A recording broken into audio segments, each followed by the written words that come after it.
2026 সালের কেন্দ্রীয় বাজেট শুধু আর্থিক নথি নয়, এটা ভারতের প্রযুক্তিগত ভবিষ্যতের রোডম্যাপ। এই বাজেটে সবচেয়ে বড় ও কৌশলগত ঘোষণা এসেছে সেমিকন্ডাক্টর শিল্পকে কেন্দ্র করে। শুরু হলো ইন্ডিয়া সেমিকন্ডাক্টর মিশন ISN 2.0।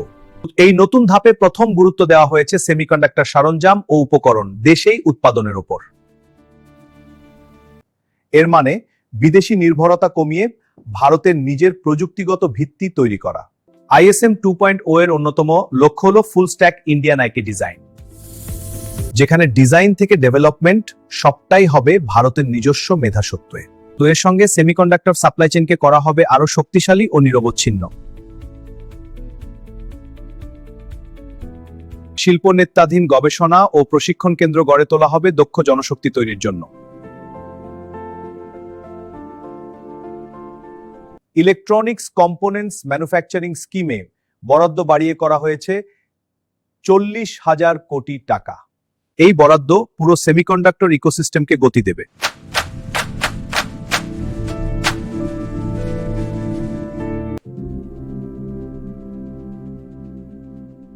আর সবচেয়ে কৌশলগত পদক্ষেপ রেয়ার আর্থ করিডোর স্থাপন। এই করিডোরগুলো খনিজ উত্তোলন, প্রক্রিয়াকরণ ও গবেষণায় গুরুত্বপূর্ণ ভূমিকা নেবে। ফলে ভারত আরো শক্তভাবে প্রবেশ করবে গ্লোবাল ভ্যালু চেইনে। ISM 2.0 শুধু একটি মিশন নয়, এটা ভারতের সেমিকন্ডাক্টর ভবিষ্যতের ঘোষণা।